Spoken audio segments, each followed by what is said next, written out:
ప్రెగ్నెన్సీలో ట్రావెలింగ్ సేఫా? Car, bus, train ఏది సేఫ్? సో ప్రెగ్నెన్సీలో మోడ్ ఆఫ్ ట్రావెల్ కంటే మీ కండిషన్ అనేది ఇంపార్టెంట్. జనరల్గా కార్ కానీ, bus, train, flight everything are moderately safe.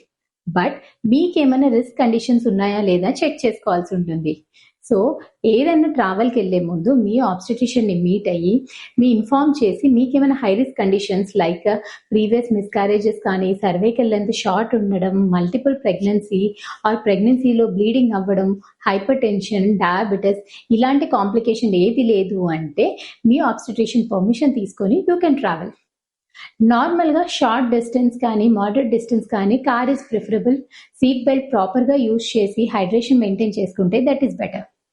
Long డిస్టెన్స్కి train is fine. For maximum leg room ఉంటుంది అండ్ ఈజీగా నడవచ్చు. అండ్ కానీ లగేజ్ ఎక్కువ క్యారీ చేయకండి.